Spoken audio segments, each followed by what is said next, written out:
evening. I'm going to tell you the story about Suzie Conaway. I've been in Las Vegas since 1952. As I was driving here tonight, I was looking at the mountains. And I remembered them when I was a little girl. They were one of my very favorite things. In 1952, there were 27,000 people here. A lot has changed. Now there's over 1 million. I'm the type of person that, at that time, I was going to live happily ever after. Grow up and be the princess. And I've done that my whole life. In 1981, I was remarrying a man that I absolutely adored. I had 2 small children, and I was going to live happily ever after.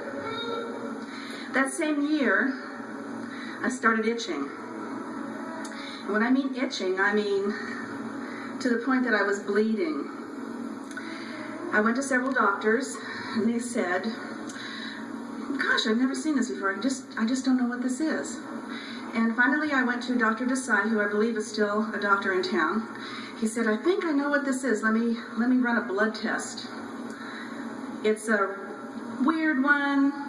We'll have to send it out of state. We should know in a couple of weeks. So we did that. So in 1981, they told me that I had primary biliary cirrhosis. I had no idea what that was. I did a little research on it. What primary biliary cirrhosis meant was I had what they called a woman's liver disease. The reason being is that about 80% of the people that get it are women.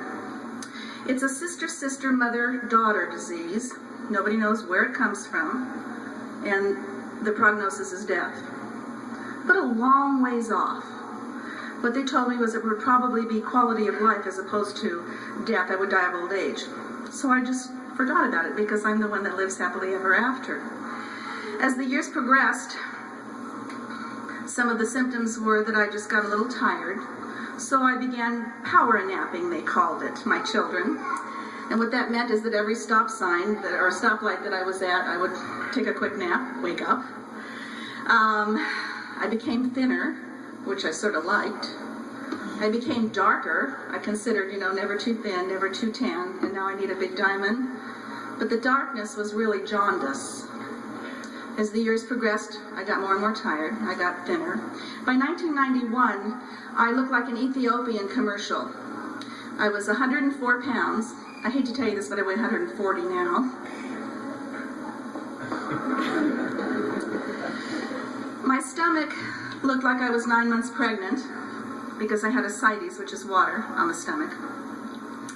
In April, it's 6 years ago this month, in April of 91, I went to bed one night and couldn't get up. Literally could not get up. They nursed me. Eventually I wound up in Valley Hospital. And the doctor said, I just don't know what to do here. A couple of years previous, before this, I had been to Omaha, and again they had diagnosed me with primary biliary cirrhosis and said I would probably need a liver transplant.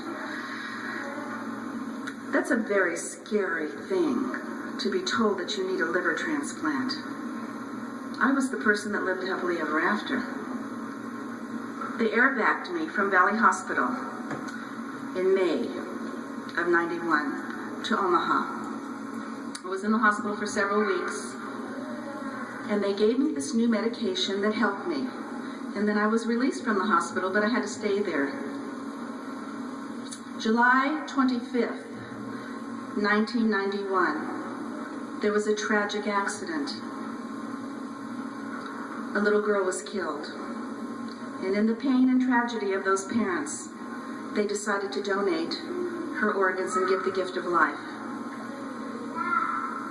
July 25th, 1991, 45-year-old Suzie Conaway was dying. They said I had about 2 weeks to live. I was one of the recipients of one of those organs. It took me about a month to get out of the hospital. I had toxic shock syndrome in the hospital. I had staph infection, but I was the one that lived happily ever after. I came home in October. Because of this wonderful family, the last 6 years have brought me much joy and much tragedy.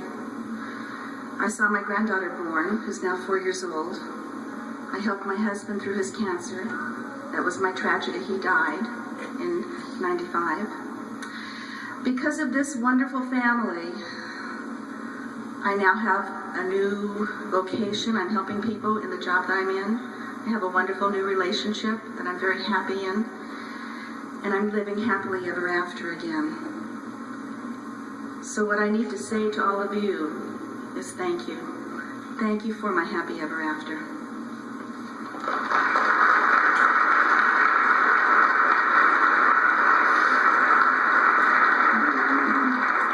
Now I'd like you to meet. He received a heart transplant, 11/2/94, and he's 5 years old. Rebecca Ann Soto. She's 6 years old, and she received a kidney transplant, 11/20/94. She's 4, at the age of 4, I'm sorry.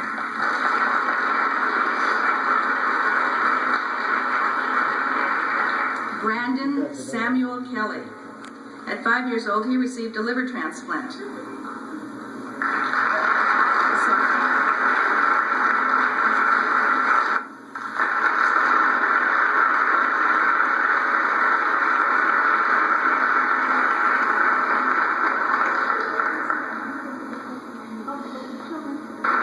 Thank you very much. It is my honor to take part in this ceremony every year. I look forward